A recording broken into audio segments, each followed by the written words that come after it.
আমি রাসেল আছি সাথে। আর শুরু হয়ে গেল ভূত এফএম। আপনাদের সবাইকে স্বাগত জানাচ্ছি ভূত এফএমে আজকে, এবং যারা যেখানে আছেন আশা করছি যে আজকে যে স্টোরিগুলো আছে আমাদের কাছে সেগুলো শুনে আনন্দ পাবেন, ভালো লাগবে এবং এনজয় করবেন অনেক বেশি। এবং আমার সঙ্গে এই মুহূর্তে আছেন আপনাদের সবার প্রিয় ডক্টর আলিফ, এবং যার ঘটনা আপনারা সবসময় শুনতে চান, শুনতে পছন্দ করেন, শুনতে ভালোবাসেন, এবং আমন্ত্রণ জানাচ্ছি আমাদের আজকের এই এপিসোডে ঘটনা শেয়ার করার জন্য। Thank you so much Rasel ভাই। আমি খুব অল্প সময় নিব, তাড়াতাড়ি শুরু করতে চাই ঘটনাটা। কারণ আমি অনেক ইগারলি ওয়েট করছিলাম আপনাকে কিভাবে ঘটনাটা শেয়ার করা যায়। আসলে আমাদের এই ডক্টর ব্যাকগ্রাউন্ডে অনেক ডক্টর ভাইয়েরা আমার পরিচিত, অনেকেই আমাকে চেনেন বা অনেককে আমি চিনি। তো এর মধ্যে একজন ভাইয়া আছেন যার সান্নিধ্যে আসার পরে তিনি আমাকে শেয়ার করেছেন। তো তিনি রিসেন্টলি বাংলাদেশের বাইরে দুবাইতে গিয়েছিলেন একটা সামিটে। তো সেইখানে একটা ঘটনা উনি একজনের সাথে ওনাকে একজন শেয়ার করেন। তাদের হোটেলের রুমমেট হিসেবে সেই ডক্টরটা আসেন এবং তাকে শেয়ার করেন। কথাবার্তার এক পর্যায়ে তাকে তার জীবনের সবচেয়ে একটা উইয়ার্ড মোমেন্ট, তার ডিউটিরত অবস্থায় যে ঘটনাটা তিনি প্রত্যক্ষ করেন সেটা তিনি শেয়ার করেন। উনি আবার আমাকে শেয়ার করেন। তো যেহেতু ঘটনাটা আমার কাছে খুব ভালো লাগছে, আমার কাছে মনে হয় যে এটা শেয়ার করা দরকার। তো তার মতে যেই লোকের ঘটনা শেয়ার করবো উনি হচ্ছে লেবানিজ, এবং লেবাননে আপনার মুসলিম এবং খ্রিস্টানের হার অলমোস্ট সেম, মুসলিম খ্রিস্টান অলমোস্ট 50-50 কাছাকাছি আর কি। তো সেইখানে আমি যার ঘটনা শেয়ার করব তিনি হচ্ছেন খ্রিস্টান রিলিজিয়ানে, এবং তিনি ওখানকার মেডিসিন একটা ইউনিভার্সিটি আছেন, বৈরুত মেডিকেল আরব ইউনিভার্সিটি, সেখান থেকে সম্ভবত তার এমবিবিএস কোর্স শেষ করে, মেডিকেল লাইনের পড়াশোনা শেষ করে ওই রিজিনাল একটা এলাকায়, আমি হসপিটালের নামটা শেয়ার করছি না, ওইখানে তার মেডিকেল অফিসার হিসেবে ছিলেন। ঘটনাটা 1991 সালের। অনেক সিনিয়র একজন ডক্টর, উনি এখন রিটায়ার্ড আর কি। তো এক কনফারেন্সে তিনি এই ঘটনাটা আরেক ভাইকে আমার শেয়ার করেন, তিনি আবার আমাকে শেয়ার করেছেন। ঘটনাটা ঘটে হচ্ছে 91 সালে। সেদিন আসলে ওই শীতকালের সময় আর কি। শীতকাল বলতে তখন টেম্পারেচার আর কি ডিসেম্বরের দিকে টেম্পারেচার থাকে, তখন 11-12 রাতের দিকে। তো আমাদের আমরা জানি যে লেবাননটা অলমোস্ট সিরিয়া এবং সাইপ্রাসের কাছাকাছি, চারিদিকে ঘেরা। তো সেখানে অনেক খ্রিস্টান এবং মুসলিম কমিউনিটির লোকজন থাকে। তো নর্মালি তার ওই মুহূর্তে ডিউটি ছিল রাতে, এবং এর আগেও সাফল করে তার ডিউটি রাতে ছিল। তো তার ওই ডিউটিরত অবস্থায় তিনি এরকম কখনো ফেস করবেন সেটা তিনি কল্পনা করেন নাই। এটা তার জীবনের সবচেয়ে বেস্ট একটা সবচেয়ে খারাপ একটা মুহূর্ত তিনি বলেছেন। এবং রাতের বেলা এমন না যে তিনি একা কখনো ছিলেন না, এমন অনেক দিন গেছে যে নার্সও ছিল না, তিনি একাই ইমার্জেন্সিতে বসে আছেন। এবং ইমার্জেন্সিতে মোস্ট অফ দ্য টাইম আমরা জানি যে সব পেশেন্টরা আসে তারা খুব খারাপ অবস্থায় আসে। নর্মাল শারীরিক কন্ডিশন ছাড়াও অনেক অ্যাক্সিডেন্ট কেস হয়ে হসপিটালে ঢোকে।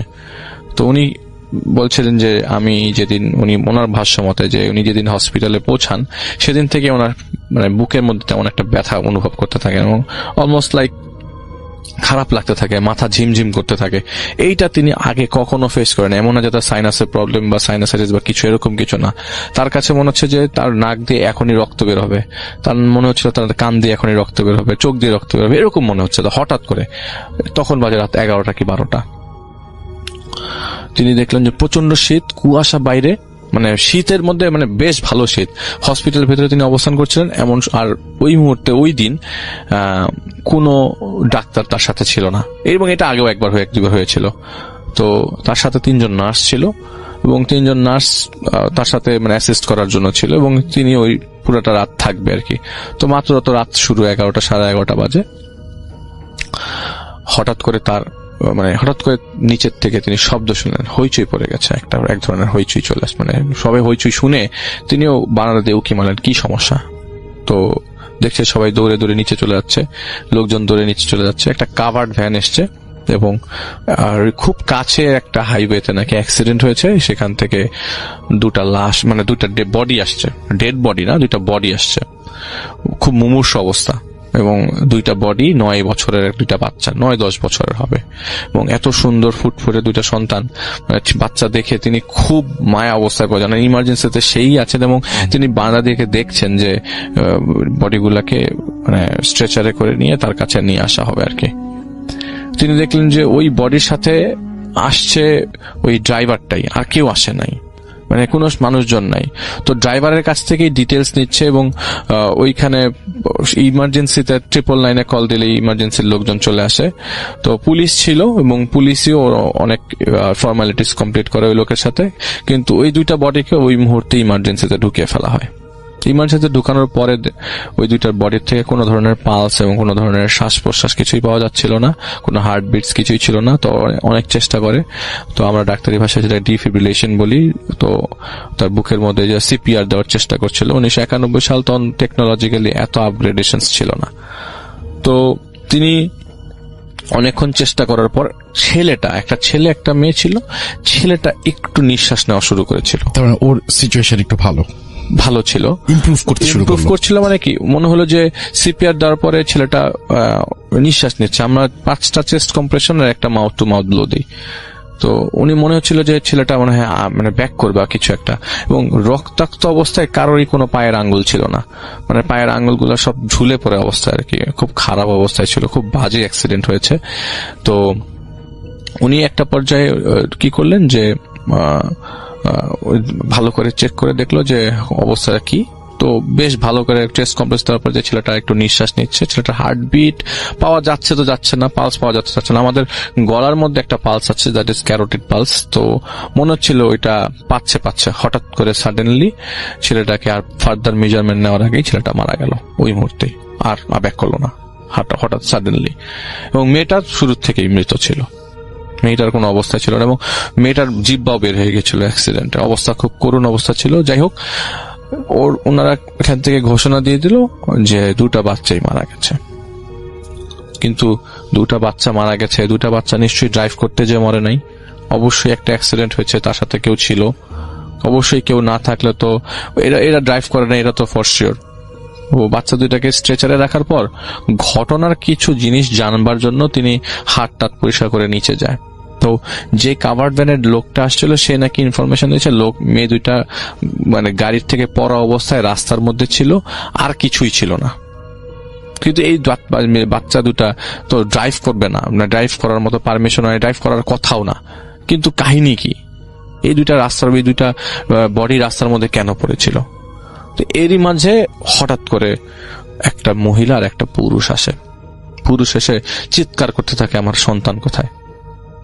তো তারা সবাই খুব ওইখানকার যেসব কর্তব্যরত লোকজন ছিলেন হাসপাতালের মধ্যে, তখন রাত বাজে 1টার দিকে, বলে যে আপনার ছেলে বা মেয়ে কি সমস্যা? বলে যে আমার ছেলে এবং মেয়ে দুইটা অ্যাক্সিডেন্ট করেছে, আমরা ওকে পাচ্ছিলাম না রাস্তায়, তো শুনলাম এখানে হাসপাতালে আছে, আমাকে একটু দেখতে দেন। তো উনি যখন ডিউটিরত অবস্থায় ছিল উনি বলেছেন যে আপনার 2টা সন্তানই মারা গেছে। ওনারা কাঁদতে পড়ে গেল, ভেঙে মানে হঠাৎ করে মেঝের মধ্যে 2জনই পড়ে গেল। এখন এই 2জনকে কি চিকিৎসা দেবে? এখন এদের 2জনকে নিয়ে পারাপারির মতো অবস্থা। হঠাৎ করে ওই মহিলাটা জেগে বসলো, বলে আমি আমার ছেলে মেয়ের লাশ দেখবো। বলে ঠিক আছে আসেন, এই যায় ওর একটা সেক্লুডেড প্লেসে ডেড বডি দুটা রাখা ছিল। আর উনি কি করলো, ওনাদেরকে ওই রুমের মধ্যে ঢুকিয়ে বের হয়ে গেল। মানে এই হৃদয় বিদারক দৃশ্য ওনার দেখার ইচ্ছা নেই। কিন্তু ঘন্টাখানেক হয়ে গেছে ওই 2জন লোক, মানে ওই মহিলা যখন ঢুকে, একটু পরে তার হাজবেন্ডও ঢোকে, কিন্তু কেউ আর বের হয় না, কোনোভাবেই কাউকে দেখা যাচ্ছে না। 1 ঘন্টা হয়ে গেছে, কোনো কান্নার শব্দ নেই। একটু আগে এখানে এতক্ষণ ধরে কান্না করলো, এখানে ভেতরে ঢোকার পর কোনো কান্নার শব্দ নাই। উনি কি করলো, ওই সেক্লুডেড রুমটার মধ্যে গেল, দরজা খুলে দেখা কেউ নাই। এমন না যে পালিয়ে যাবে, ওই রুমটা চারিপাশে কোনো জানালা কিচ্ছু নাই, এটা একটা বন্ধ রুম। এখানে ডেড বডি আসলে নর্মালি ডেড বডি রাখে, অ্যাক্সিডেন্ট কেসের ডেড বডি গুলো এখানে রাখা হয়। রুম খুলে দেখে কেউ নাই, একটা বান্দাও নাই। তো কাহিনী কি, আরো 2-3 জন লোককে ডাক দিয়ে বলো যে ওই একটু আগে যে মহিলার পুরুষ আসলো ওনারা কোথায়? এমন না যে ওখান থেকে বের হওয়ার কোনো রাস্তা আছে, বের হলে দিক দিয়ে বের হতে হবে। তিনি পাশেই ছিলেন রিসেপশনের কাছে। আর খুব বড় যে হাসপাতাল এটা তা না, এটা তো বড় হাসপাতাল না, ছোট হাসপাতাল, গভর্নমেন্ট হসপিটাল কিন্তু রাসেল ভাই। তো উনি বাইরে দাঁড়িয়ে ছিল, কিন্তু অনেকক্ষণ যাবত বের হওয়ার পরে লোকজনকে নিয়ে চেক করে দেখলো যে কেউ নাই। তো কাহিনী কি, ওনার চোখের আড়ালে কি কেউ বের হয়ে গেছে কিনা এইটাও তো চেক করতে পারছে না। পুরো হাসপাতাল খুঁজলো, কোথাও ওই মহিলার পুরুষকে পাওয়া গেল না। হঠাৎ করে 7 ফিট লম্বা বিশাল দেহি একটা লোক আসলো, মোটা সোটা করে একটা লোক আসলো। আসার পর নাকি সে রিসিপশনে বলছে, আমার পরিচিত 2জন বাচ্চা মারা গেছে, আমি খবর পেয়েছি ওরা নাকি এই হসপিটালে। বলে কি ওর বাবা মা এসেছিল, ওর বাবা মারা তো একটু আগে আসার মানে এসে ওদের কথা জিজ্ঞেস করলো, কিন্তু ওর বাবা মারা সাডেনলি ওদেরকে আর পাচ্ছি না, ওরা কোথায় গেল খুঁজে পাচ্ছি না, আপনি কি ওনার বাবা মাকে একটু খবর দেবেন?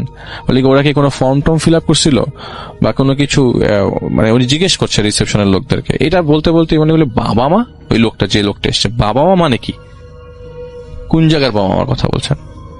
বলে যে ওই যে বাচ্চাগুলা মারা গেছে তাদের বাবা মা।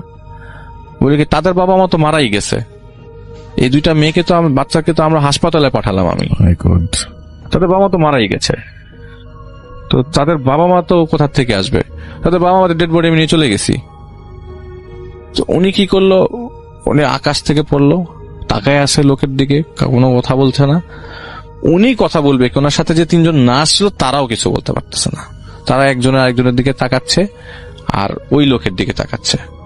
কারণ ওরা যে বলবে যে একটু আগে একটা মহিলা, একটা ভদ্র মহিলা, একটা ভদ্রলোক আসছিল ওনার 2টা ওনার বাচ্চা কাচ্চার কথা খোঁজ নিতে, কিন্তু ওনাদের খোঁজই পাচ্ছে না। আমরা যে দেখলাম 2জন লোক, এখন কেউ তো ছবি তুলে নাই, কোনো চান্সেস নাই, এত টেকনোলজি এত ছিল না যে সিসি ক্যামেরায় কিছু দেখবে বা কিছু একটা, এরকম কিছু নাই। তো বললো যে আমাকে আমার ডেড বডি গুলো হস্তান্তর করতে হবে, আদারওয়াইজ নেওয়ার কোনো লোক নাই, আমাকেই নিতে হবে। ওনার সাথে আরো 4-5 জন লোক এসছে। তো উনি কি করলো যে ঠিক আছে আপনাদের ডেড বডি এখানে আছে, ওই কাভার্ড ভ্যানের লোকটাও সাথে এসছে।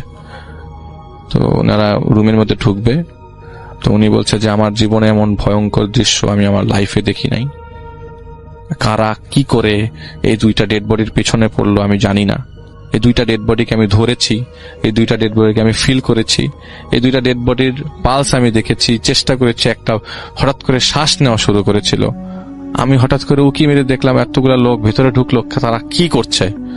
আপনার রাসেল ভাই কি মনে হতে পারে, এই লোকগুলা যে আবার নতুন করে এসছে তারা কি করতে পারে? তারা তো ডেড বডি নিতে এসছে।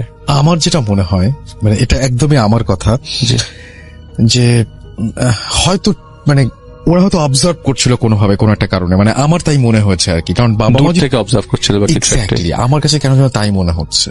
আচ্ছা, ওর বাবা মা মানে কি মনে হয়, মানে আমি তো আমারটা বললাম। আচ্ছা, এটা হচ্ছে সেকেন্ড টাইম যখন ডেড বডির জন্য কেউ ক্লেম করতে আসে, এটা সেকেন্ড টাইমের ঘটনা। ফার্স্ট টাইমে বাবা মার মতো বাবা মা এসে একটা খোঁজ নিয়ে বা চক্কর দিয়ে গেল বা কিছু একটা, আমার কাছে মনে হচ্ছে যে উনি বলছে যে বাবা মার আত্মা আসতে পারে। আমি সেটাই বলছি, বাবা মার আত্মা আসতে পারে, সন্তান অ্যাক্সিডেন্ট করেছে, তাদেরকে অবজার্ভ করছে যে কোনো অসুবিধা হচ্ছে কিনা বা কিছু একটা, এটাই আমার কাছে তাই মনে হয়েছে। কিন্তু এই মতন মনে হয় আরো কোনো রহস্য আছে। উনি যখন দরজা খুললো তখন দেখলো যে মোটা সোটা লোকটা একটা ছুরি নিয়ে মেয়েটার বাম হাতটা কেটে দিল। কোন মোটা সোটা লোকটা? যে লোকটা রিসিভ করতে এসছে। আল্লাহ, মেয়ের বাম হাতটা কেটে দিল। উনি একটা চিৎকার দিয়ে ওই জায়গায় পড়ে গেল। উনি আর কোনো কিছু খড় করতে পারেন, যে রক্ত খুব ফিনকি দিয়ে পড়ছে। ছেলেটা ওই জায়গায় শুয়ে আছে, তো মেয়েটার বাম হাতটা উনি একটা ছুরি টাইপের, ছোট ছুরি, খুব আহামরি না, বাম হাতটা কেটে দিল, কবজি সহ পুরা হাতটা, বাম হাতটা আলাদা করে দিল। কাহিনী কি হচ্ছে, উনি একটা চিৎকার দিল, এরপর আর ওনার কিছুই মনে নাই। উনি জিজ্ঞেস করলো কাহিনী কি, তাহলে মিললো কিভাবে জিনিসটা, কাহিনী কি? সবাইকে জিজ্ঞেস করলো ডেড বডি কোনটা, লাস্ট রাত্রেবেলা যে 2টা ডেড বডি আসছিল ওগুলোর কি অবস্থা? বলে ডেড বডি গুলো তো এখানেই আসছে, কিন্তু ডেড বডি তো লোক নেই কেউ নেওয়ার, ডেড বডি গুলো নিতে কেউই আসে নাই। আচ্ছা, তা আপনি কাকে দেখতেছিলেন? আমি যে 5 জন লোক দেখতেছিলাম। প্রবলেমটা আসলে কার হচ্ছে? প্রবলেমটা ওনার হচ্ছিল। ওনার হচ্ছিল, উনি মাথা ঝিমঝিম করছিল। একটা পর্যায়ে মনে হচ্ছিল যে কে আসবে না, কে 2টাই বাচ্চাকে কি নিতে, আমার বাচ্চাটা এত সুন্দর ছিল, 2টা বাচ্চাকে কেউ নিতে আসবে না। উনি একটা ঘোরের মধ্যে পড়ে গেছিল। কিন্তু 2টা, একটা মহিলা একটা পুরুষ যে এসেছিল, এটা সত্য, এটা সবাই দেখেছে। তো পরবর্তী সময় সুগঠম দেহ, যে 7 ফিট লম্বা, সাথে 4-5 জন লোক এসছে, উনি কয়েকজনকে দেখছে। উনি কিন্তু ওই কাভার্ড ভ্যানের ড্রাইভারকেও দেখেছিল, কিন্তু এরা পরবর্তী সময় আর আসে না। এটা ওনার চিন্তা ভাবনার মধ্যে ছিল যে উনি লাস্ট এসে নিয়ে যাবে। এটা কি কল্পনা বলা যায়? এইটা হ্যালুসিনেশন বলতে পারেন। আর উনি শিজোফ্রেনিয়ার রোগী, আচ্ছা। পরবর্তী সময়ে বের হয় যে উনি সিজোফ্রেনিয়া রোগী, এবং এখনো পর্যন্ত ফিস ফিস সাউন্ড, এবং রাতের বেলা তিনি ওই 2টা ডেড বডি প্রায় সময় দেখেন এখনো। এটাই কিন্তু দুটো যখন ছিল এটা তো সত্যি, এটা সত্য। তার বাবা মা যে মারা গেছিল এটা সত্য, এটা সত্য। এবং হসপিটালে যে কেউ এসেছিল এটাও সত্য। এবং উনি এটা কিন্তু অন্য কেউ জানে না যে ওনার বাবা মারা গেছে। ওই সুগঠন দেহ লোকটার সাথে তিনিই কথা বলেছিলেন, বুঝতে পারছেন স্যার? ওখান থেকেই ওনার এটা ধরে, উনি সিজোফ্রেনিয়া রোগী, এবং ফিস ফিস করে অনেকেই নাকি কথা বলে। এবং এইটা নাকি প্রথম 3-4 বছর উনি শুনেছেন ওই বাচ্চা 2টা তার সাথে ফিস ফিস করে কথা বলেছে, যে তোমরা ওদের ভাষায়। তখন অলরেডি তিনি পেশেন্ট হয়ে গেছেন, উনি অলরেডি রোগী, উনি তখন রোগী। পরবর্তী সময় অনেক চিকিৎসা করবার পরে তার কাছ থেকে গেছে, কিন্তু এখনো প্রায় সময় তিনি এই ফিস ফিস শব্দটা পান। যদি এখন রিটায়ার্ড পারসন, কিন্তু নর্মালি সিজোফ্রেনিয়া রোগীরা কিন্তু নর্মালি সার্ভাইভ করে না। কিন্তু ওনার সিজোফ্রেনিয়াটা তো সিভিয়ার ছিল না। উনি তখন থেকে ওই দিন থেকেই তিনি বেশ কয়েকবার মাথায় ঝিম খেয়ে পড়ে যায়, এবং ওই দিন থেকেই তার ওই ফিস ফিস শব্দটা শুরু হয়, এবং এটা প্রায় অনেক দিন পর্যন্ত চলে। এখন আবার রিসেন্টলি শুরু হয়েছে, আমি ঘটনা শুনেছি আসলে 2020-এরই। ওকে, তার মানে কিছুদিন আগেই তিনি, মানে এটা যখন শেয়ার হয়েছে, কিন্তু ঘটনা কিন্তু অনেকদিন আগে, তার প্র্যাকটিস 30 বছর, অলমোস্ট 30 ইয়ার্স আগে, 30 বছর আগের ঘটনা। এবং বলছে যে, এবং উনি বলেছেন যে আমি যে 5 জন লোককে দেখলাম, এই 5 জন লোকগুলাকে কেউ দেখে নাই, কিন্তু আমি তখন জেনে গেছি তাদের বাবা মা মারা গেছে। রাইট। কেউ নিতে আসে নাই, ওই কাভার্ড ভ্যানের লোকও আসে নাই, কেউ আসে নাই। এবং এই ডেড বডিটার লাস্ট স্টেজ হচ্ছে খ্রিস্টান ওয়েতে কবর দেয়, এবং জানেও না যে দুইটা ছেলে মেয়ে কি মুসলমান না খ্রিস্টান। তারপরে কবর দিয়ে দেওয়া হয়, নর্মাল ওয়েতে কবর দিয়ে দেওয়া হয়, কিন্তু এটা বের হয়নি, তাদেরকে কেউ নিতে আসে নাই। প্রায় 7 দিন না 10 দিনের মতো এই ডেড বডিগুলা হসপিটালে পড়েছিল, ক্লেম করার কোনো লোক আসে নাই। পুলিশ আইসে দেখে গেছে, কিন্তু কোনো ধরনের অ্যাটেম্প্ট নেয় নাই। বিজ্ঞপ্তি দেওয়া হয়েছিল যে আপনাদের এরকম কোন, এখন যেরকম সোশ্যাল মিডিয়া তত সাইট ছিল, ছিল না। এখন একজন লোকের মানি ব্যাগ হারালে 10টা ছবি আসে ফেসবুকে, তখন তো এটা সম্ভব ছিল না। তো কয়জনকে কন্ট্যাক্ট করবে? যদিও পাওয়া না যাক, এটা নিয়ে আলোচনা হয় আর কি। হ্যাঁ, আলোচনা হয়, পাওয়া না গেলেও আলোচনা, কিন্তু তখন এত অ্যাডভান্স ছিলাম না আমরা। তো যাই হোক, পরবর্তী সময়ে ওই কবর দেওয়ার পরেও উনি মনে করেছিল যে উনি সুস্থ হয়ে যাবে, কিন্তু উনি 10 বছর সাফার করে। প্রায় 10 বছর সাফার করার পর কিছুটা নর্মাল হয়, আবারও 7-8-এর দিকে তার অ্যাটাক হয়। কারণ অ্যাটাক হওয়ার পর না তিনি সব ভুলে যান। সবচেয়ে ইম্পর্টেন্ট কথা হচ্ছে, অনেক ধরনের সিজোফ্রেনিয়া রোগীর, আমি একটু ডিসক্রাইব করি, এক একজনের এক এক ধরনের কন্ডিশন হয়। যেমন ওয়ান অফ মাই ফ্রেন্ডস মা আর কি, উনিও সিজোফ্রেনিয়া রোগী, উনি অ্যাটাক করে বসে মাংস তুলে ফেলে, এরকম কন্ডিশন। আবার ওনার কন্ডিশন হচ্ছে সব ভুলে যেতেন, ওনার নিজের নামও। আচ্ছা। তো মাঝে মধ্যে এটা একদম ব্ল্যাক আউট হয়ে যেতেন।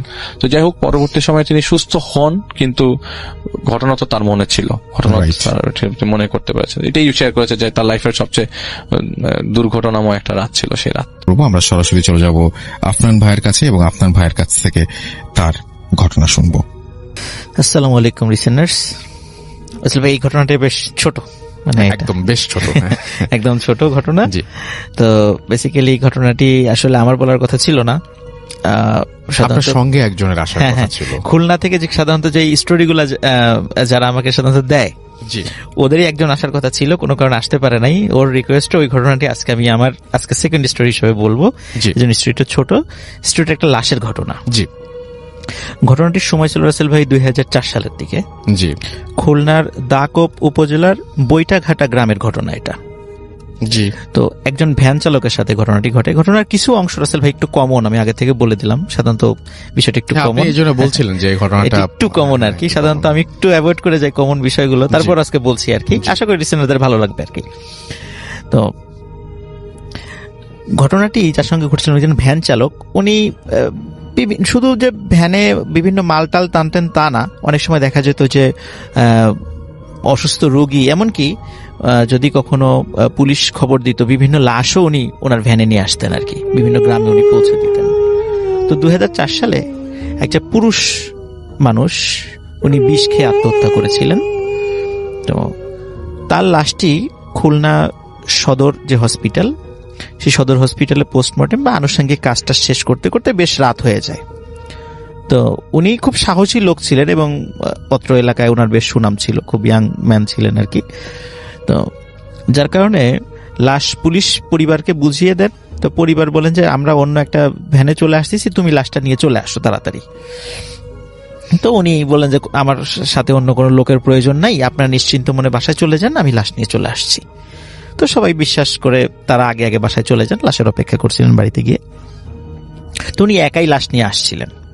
তো কোনো কারণে ওনার প্রতিমধ্যে ওনার ভ্যানটা আবার একটু খারাপ হয়ে যায়, যার কারণে ও সেটা আবার মেরামত করে আবার ফিরতে ফিরতে আরেকটু দেরি, ঘন্টাখানেক দেরি হয়ে যায় আর কি, বেশ লেট হয়ে যায়। এটা আসলে অনাকাঙ্ক্ষিত ছিল যে এটা হবে, এমনিতেই টায়ার পাংচার হয়ে যায়, এগুলো ঠিকঠাক করতে। আবার সন্ধ্যার পরে একটু গ্রাম অঞ্চল, মেকারও পাওয়া যাচ্ছিল না, এই জন্য একটু দেরি হয়ে যায় আর কি। তো উনি যখন ফিরছিলেন লাশ নিয়ে, তো ওই বৈটাঘাটা গ্রামের মানে মাঝখান দিয়ে চলে গেছে, একটা খুব ভালো রাস্তা আর কি, পাকা রাস্তা। তো একটা জায়গায় একটা ব্রিজ রয়েছে, তো ব্রিজে ওঠার সময় বেশ মানে একটু উঁচু হয়ে ব্রিজে উঠতে হবে এবং নামার সময় আবার বেশ ঢালু।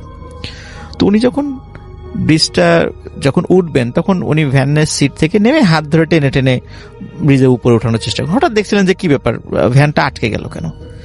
তো পিছন দিকে তাকিয়ে দেখে মোটামুটি 6-7 বছরের একটা ছোট্ট মেয়ে, ফ্রক পরা একটা মেয়ে, সে মানে চুল এলোমেলো, সে 2 হাত ধরে ভ্যানটা টেনে ধরে রাখছে, মানে সে উঠতে দেবে না। তো উনি মনে করেছেন যে আশেপাশের মানে ওটা কিন্তু একদম মানে জনমানবহীন এলাকা ছিল না রাসেল ভাই, আশেপাশে ঘরবাড়ি ছিল। তো উনি চিন্তা করেছেন হয়তো আশেপাশের বাড়ির কোনো দুষ্টু মেয়ে সে এসে ওই ভ্যানটা টেনে ধরেছে। আচ্ছা।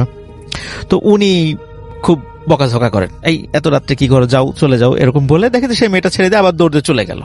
তো উনি চিন্তা করেন যাক আপদ বিদায় হয়েছে। তখন উনি স্বাভাবিকভাবেই ভ্যানটা ব্রিজে উঠিয়ে আবার ভ্যানে উঠে যখন নামা শুরু করেন, বেশ দ্রুত গতিতেই ভ্যানটা নামছিল।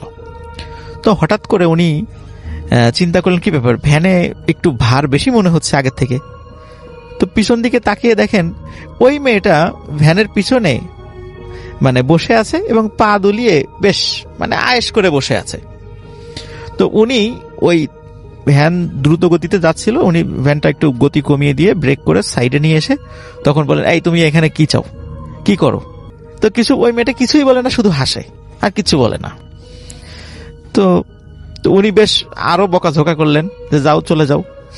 তো তাও যায় না। শেষ পর্যন্ত উনি মানে এতটাই বিরক্ত হন যে উনি ভ্যানটা রেখে রাস্তার পাশে গিয়ে একটা লাঠি ভাঙেন, একটা মানে গাছ ভেঙে একটা লাঠি তৈরি করে ওকে তাড়া করেন। বেশ দেখে যায় মেয়েটা আবার চলে গেল, ওই লাঠি মানে তাড়া খেয়ে চলে গেল। তো উনি আবার ভ্যান চালানো শুরু করেন।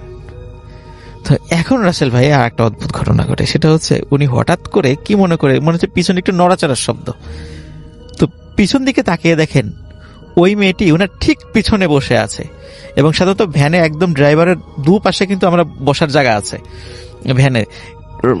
ভ্যান কিন্তু রাসেল ভাই রানিং চলা অবস্থায় কিন্তু কখনো ড্রাইভারের ওই পাশে ওটা বসা যায় না, থামার পরে তারপর উঠে বসতে হয় ধীরে সুস্থে। দেখে ওই মেয়েটি ওনার ঠিক পিছনে ওইভাবে বসে আছে। তো উনি এইবার রাসেল ভাই খুব ভয় পান। প্রথম দিকে উনি দুই সময় কখনোই মনে হয় নাই যে এটা অন্য কিছু হতে পারে। এখন উনি ভয় পান যে কি ব্যাপার, এরকম তো আসলে বসার কথা না, এটা নিশ্চয়ই অন্য কিছু। তো উনি দ্রুত ভ্যান থামিয়ে লাফ দিয়ে ভ্যান থেকে নেমে যান। নেমে যাওয়ার পরে তখন উনি তারপর একটু মনে সাহস সঞ্চয় করে বলতে থাকেন, এই তুমি কে, বলো। সে কিছুই বলে না। তারপর উনি আবার একটু মনে সাহস করে আয়াতুল কুরসি পড়ে ওই মেয়েটাকে আবার তাড়া করা শুরু করেন। তো রাসেল ভাই উনি দেখছিলেন যে মেয়েটা আবার দৌড়ে সে ব্রিজের উপর উঠে গেল, এবং ব্রিজের উপরে উঠে যাওয়ার পরে ব্রিজের দুই পাশটা সাধারণত রাসেল ভাই একটু উঁচু থাকে। তো ওই মেয়েটা নিচ দিয়ে তো পানি প্রবাহিত হচ্ছিল, মেয়েটা ওই উঁচু জায়গায় গেল এবং সুন্দর করে ওই পাশ থেকে সে ব্রিজের নিচের দিকে নেমে গেল। ঠিক যেমন রাসেল ভাই এমন যে বিল্ডিং এর ছাদ যেখানে শেষ হয়ে গেছে সেখান থেকে কেউ একজন হেঁটে আবার নিচে নেমে গেছে, ঠিক যেমন টিকটিকি বা মাকড়সা যেভাবে নেমে যায়।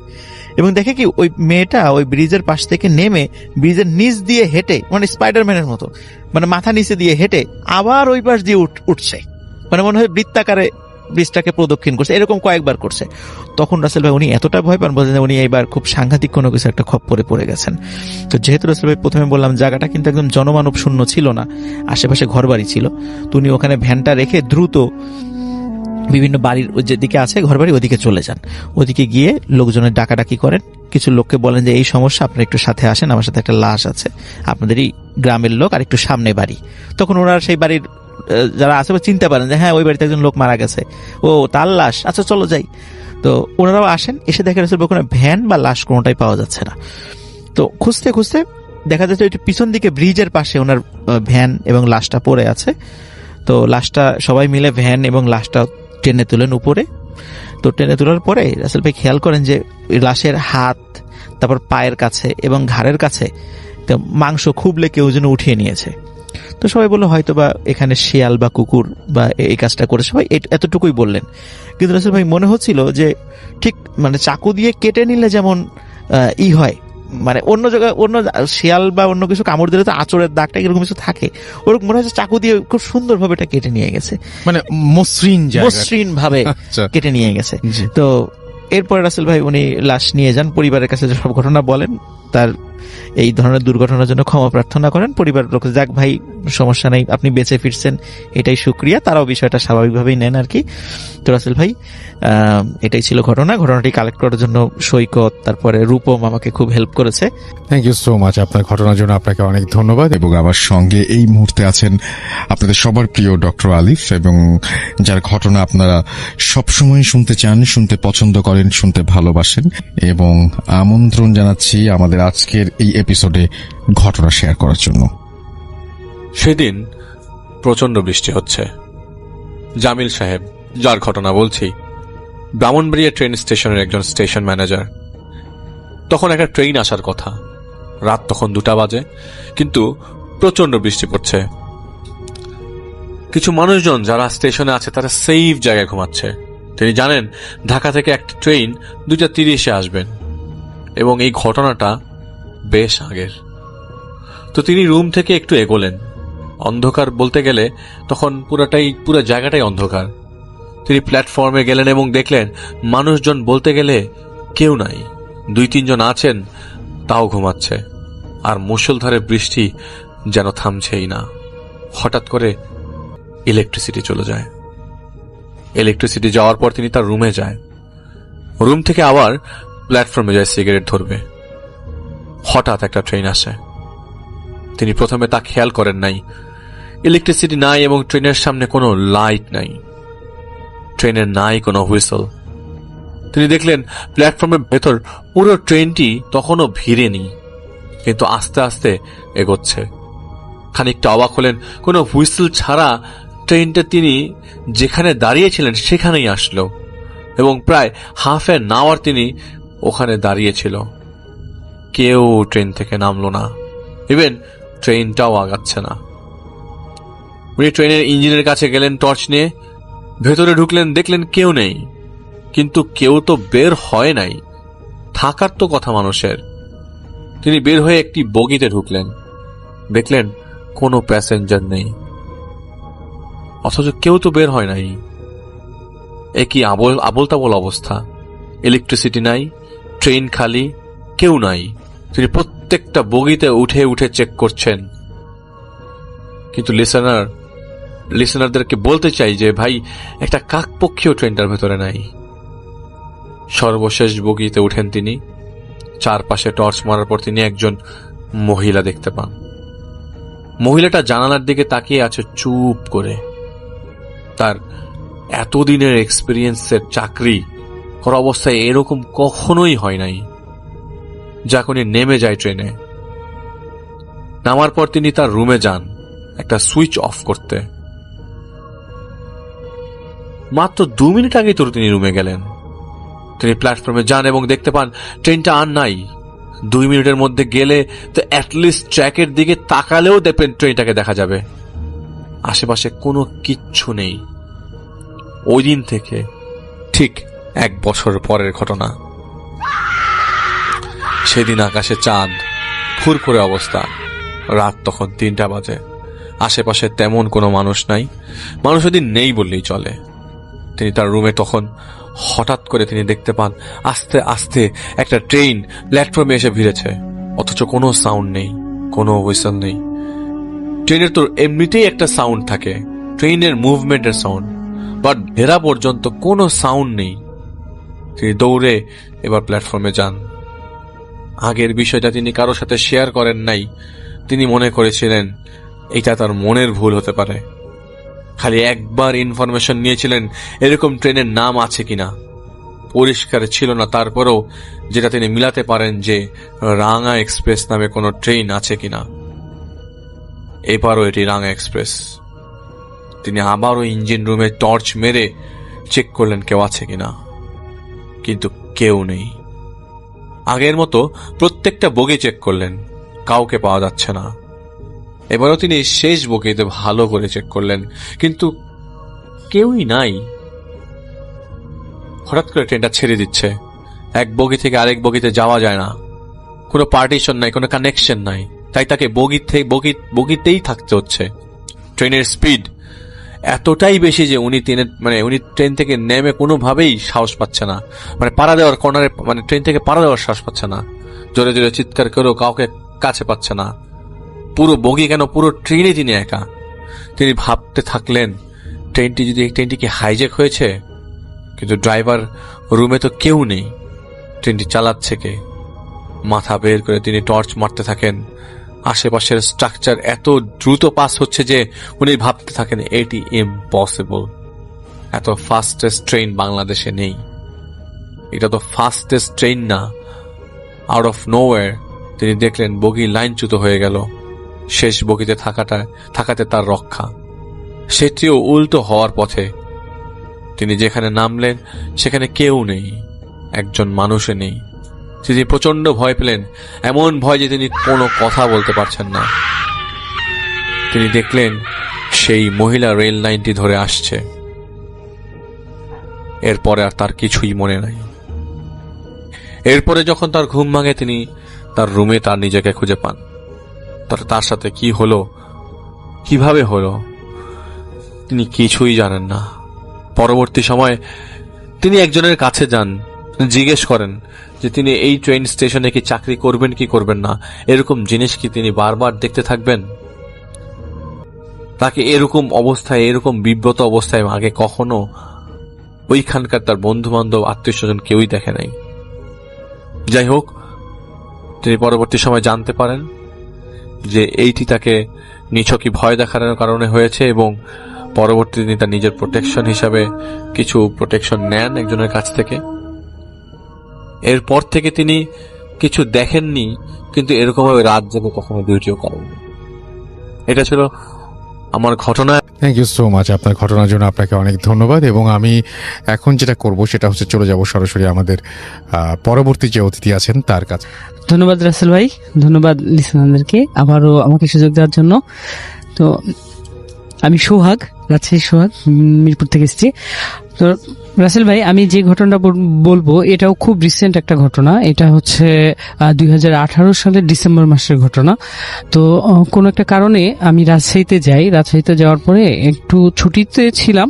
রাজশাহীতে যাওয়ার পরে ওখান থেকে আমার কয়েকজন ফ্রেন্ড মিলে আমরা হচ্ছে কি যে নদীতে যাই, পদ্মা নদী। সম্ভবত আমি বলে রাখি যে আমাদের রাজশাহীর পাশ দিয়ে পদ্মা নদী বয়ে গেছে, আর পদ্মা নদীর ওই পাশে আমাদের বাংলাদেশের মধ্যে কিছু গ্রাম আছে, 2-3টা গ্রাম আছে, যে গ্রামগুলো পার হলে তারপরে আমরা ইন্ডিয়ান বর্ডার পাই।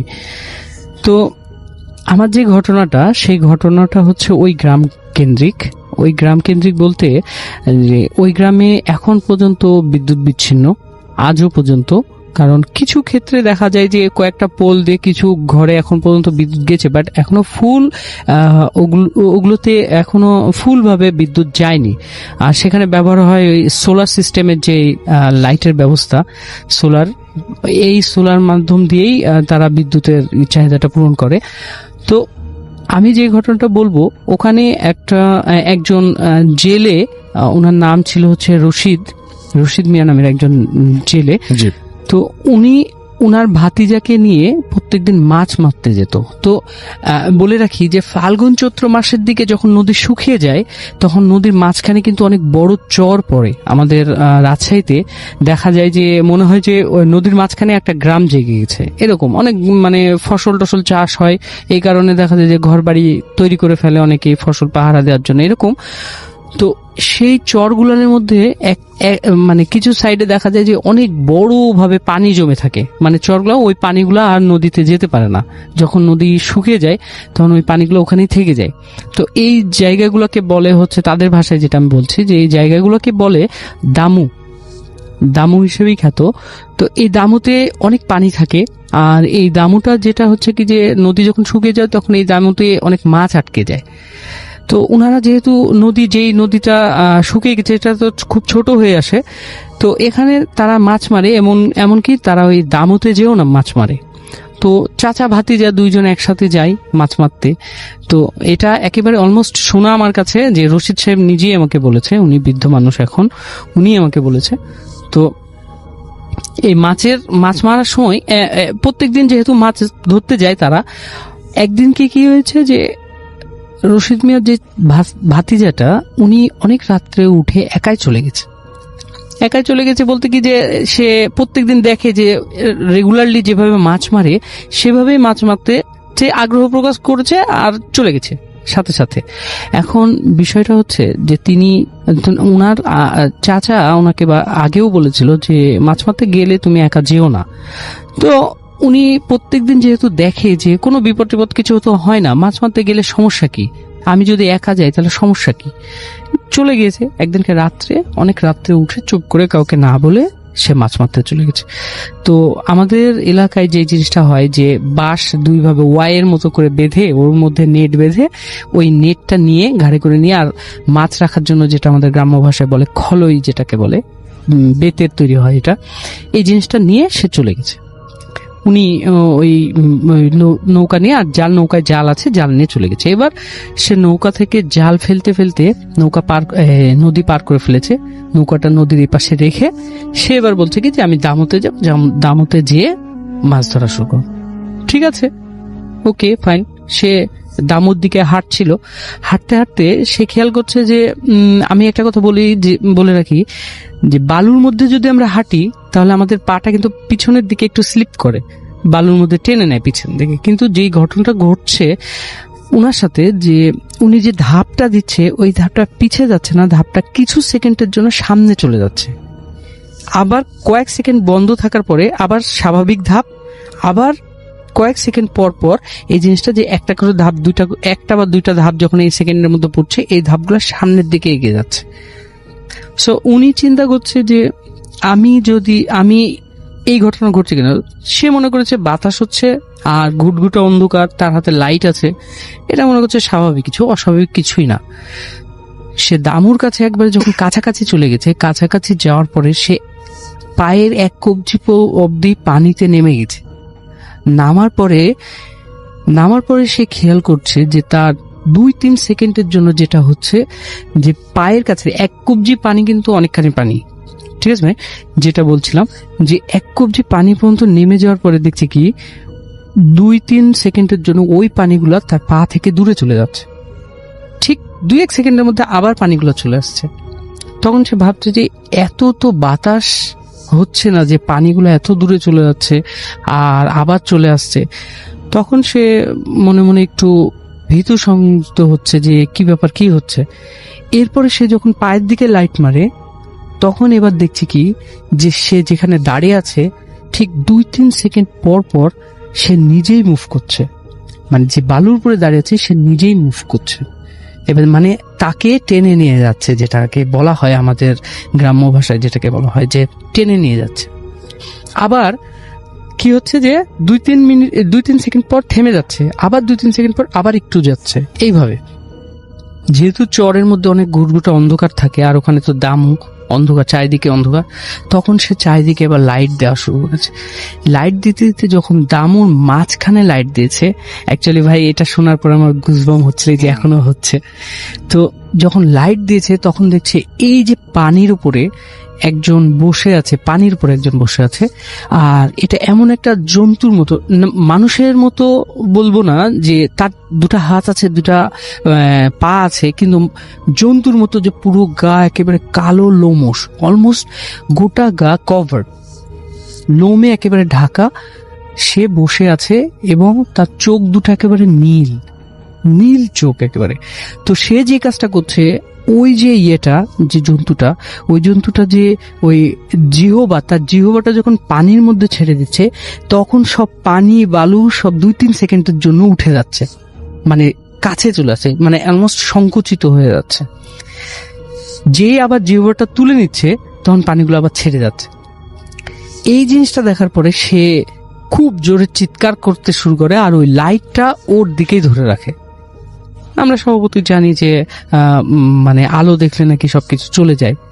তো লাইটটা ওর দিকে যখন ধরেছে তখন এই যে নীল চোখগুলা মনে হচ্ছে আরো নীল হয়ে গেছে।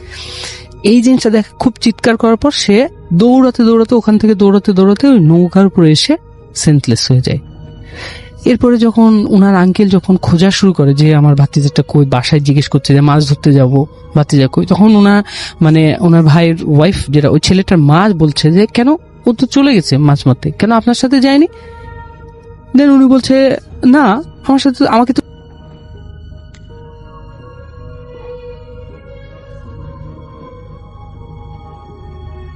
কিছু বলেনি। তখন এবার শুরু হয়ে গেছে খোঁজাখুঁজি, খুঁজতে খুঁজতে যে দেখছে নৌকা নদীর ওই পাশে। এখন আরেকজন নৌকাকে বলেছে যে আমাকে তাড়াতাড়ি নিয়ে চলেন। নিয়ে যেতে যেতে যখন হচ্ছে কি যে যখন ওই পাশে চলে যায়, যে দেখছে নৌকার উপরে ওই ছেলেটা সেন্সলেস হয়ে পড়ে আছে। তাড়াতাড়ি যখন কাছে গেছে, গোটা গায়ে অনেক খামচানোর দাগ, মানে ওর গোটা গায়ে খামচানো। তখনও কিন্তু সূর্য উঠেনি, মানে ভোর, পুরো গাটা খামচানোর দাগ। সে মানে এমন ভাবে খামচানো যে রক্তাক্ত হয়ে আছে এইভাবে। এখন যখন ওই ছেলেটাকে মানে নদীর এই পাশে নিয়ে আসা হয়, নিয়ে আসার পরে যখন মানে বাসায় নিয়ে এসে চিকিৎসা করার জন্য নিয়ে আসা হয়, এর মধ্যে একটা ঘটনা ঘটে। আশ্চর্য যে ঘটনাটা, রাসেল ভাই কি বলবো, যে যখন আস্তে আস্তে সূর্য উঠছে সকালের, ওর গায়ের মধ্যে অনেক লোম গজাচ্ছে। যেই লোমটা, হ্যাঁ, এটা শুনে আমিও খুব অবাক হয়েছে। হ্যাঁ, অনেক লোম গজাচ্ছে, যেটা খুব কালো কুচকুচে এবং মোটা হচ্ছে লোম গজাচ্ছে। এক সময় সূর্য যখন একেবারে উঠে যায় তখন ওর গোটা গায়ে, পুরো শরীরে কোনো জায়গা বাদ ছিল না যে এই লোমগুলা বাদ ছিল না, একটা জায়গাও ফাঁকা ছিল না, পুরো গায়ে লোম হয়ে যায়। লোম হওয়ার পরে যখন মানে ঠিক একদিন পরে ছেলেটা খুব অসুস্থ হয়ে পড়ে, যেহেতু এরকম একটা অস্বাভাবিক জিনিস হচ্ছে তার মধ্যে, একটা সময় যে একদিন পরে ছেলেটা মারা যায়। তো এই জিনিসটা দেখার পরে ওনার চাচা হচ্ছে কি যে একজন বড় আলেমকে নিয়ে যায়, যে দেখেন আসলে অ্যাকচুয়ালি কি হয়েছিল আমার ভাতিজার সাথে, যে এরকম হলো কিসের জন্য।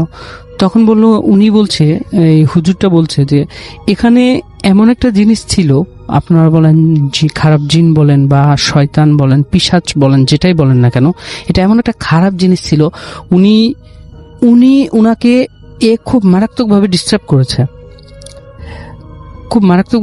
করেছে, আর এই ডিস্টার্ব করার কারণে মানে এই ঘটনাটা ঘটেছে। মানে উনি খুব তদবির করার পরেই তারপরে এই জিনিসটা বলেছে যে উনাকে খুব ডিস্টার্ব করা হয়েছে। উনি হয়তোবা কোনো কিছু করছিল, কোনো একটা কাজ করতে যে তারপরে আপনার এই ছেলে ওনাকে খুব ডিস্টার্ব করে, আর এটা শাস্তি স্বরূপ এনাকে এই ঘটনাটা ঘটায়, যে তার গোটা গায়ে খামচি দেয় আর পুরো শরীরে তার মতোই লোমটাকে তুলে দেয় একেবারে।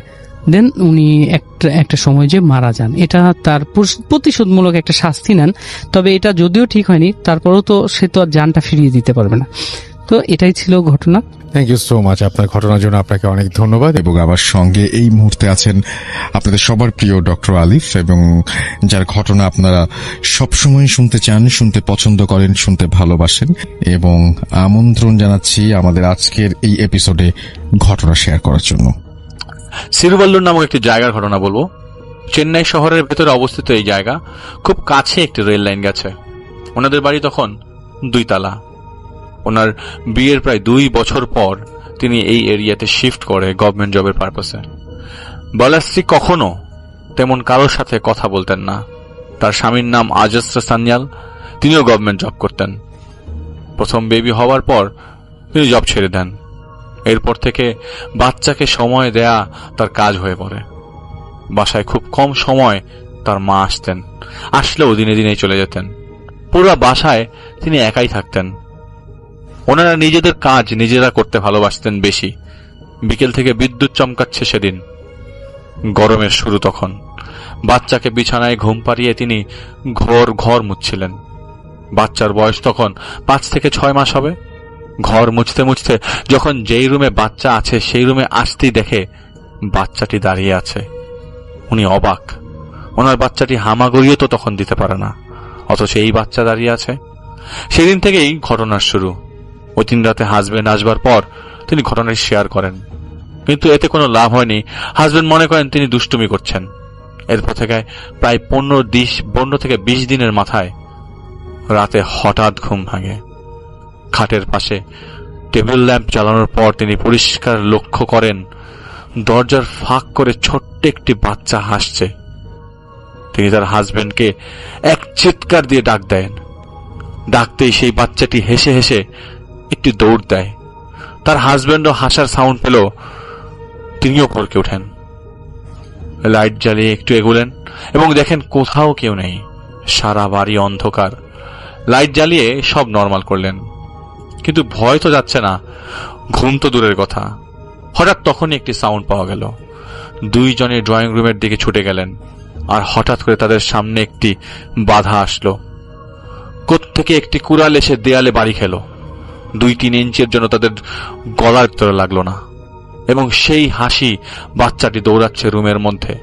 তারা এক দৌড়ে বাচ্চাটিকে কোলে নিয়ে নিচে নেমে যায়। নিচে নেমে যাওয়ার পরে মানে যেভাবে সবাইকে, আশেপাশের সবাইকে ডেকে তুলেন। মানুষজন এত রাতে যারা বেরিয়েছে তার কথার কোনো কিছুই মেলাতে পারে না। উপর উঠে দেখে সারা বাড়িতে লেখা, আমি সবাইকে মেরে ফেলবো, সারা দেয়ালে। এবং যা দিয়ে লেখা সেটি রক্ত দিয়ে লেখা ছিল, যা বেয়ে বেয়ে দেয়াল থেকে তখনও পড়ছে। ওনার বাসা চেঞ্জ করে ফেলেন, সরাসরি চলে আসেন এই মহিলার বাবার বাড়ি। এবং একটি কথা বলি, সবাই যখন দেখেছে যে দেয়ালে একটি জিনিস লেখা, পরের দিন সকালে ওই দেয়ালে খালি ছিল। তো যারা দেখেছে তাদের মধ্যে একজন আমাকে সাহায্যকারী, এটি মেনশন করা দরকার, যিনি আমাকে সর্বপ্রকার সাহায্য করেন তার নাম উদয় কৃষ্ণ। 1 মাস নিজের বাবার বাড়িতে থাকবার পর তারা বাসা চেঞ্জ করেন এবং আসেন তিরুবিল্লা নগর নামে একটি জায়গায়। যে বাসায় উঠলেন তার নিচ তলায়, সেই বাসাতে তাদের সাধারণ ধর্মীয় অনুষ্ঠান শেষ করে ওই দিনই রাতের ঘটনা। ঘড়িতে তখন স্পষ্ট রাত 1টা। খুব জোরে তরমুজ কাটার শব্দ নিচ থেকে আসছিল, আর ঝর্ণার পাশে দাঁড়ালে তেমন পানির স্রোত পাওয়া যায় ওরকম একটা সাউন্ড আসছিল। হাজবেন্ড যিনি ছিলেন তিনি উঠে লাইট জ্বালাতে গেলেন, অথচ সুইচ চাপছেন, লাইট জ্বলছে না। অন্য রুমেরও লাইট জ্বলছে না। পায়ের মধ্যে ভেজা এবং আঠা আঠা টাইপ ফিল করছেন।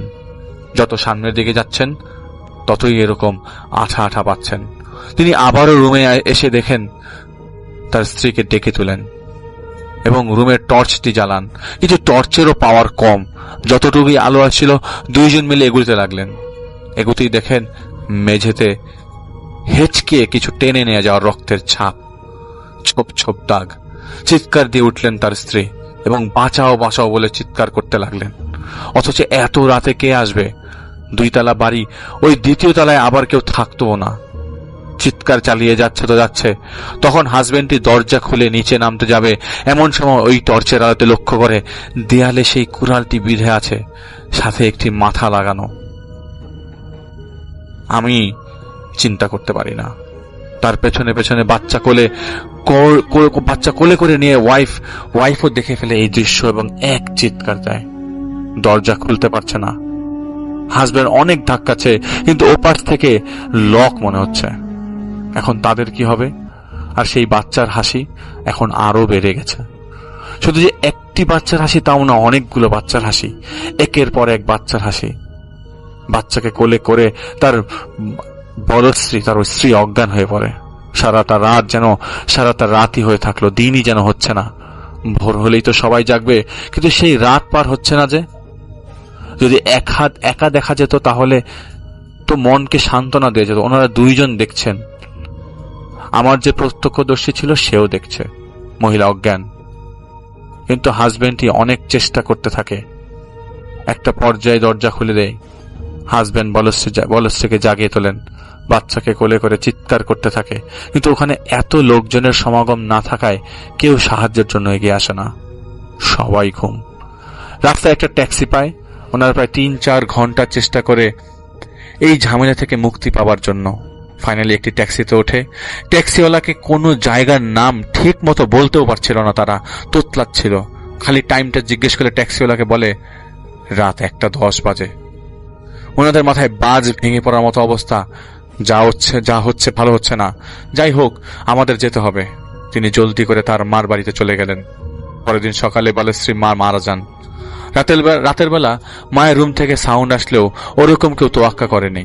তার বাবা আরো আগে মারা গিয়েছিলেন। মায়ের ডেড বডি পাওয়া যায় পা থেকে আলাদা হওয়া পর্যন্ত।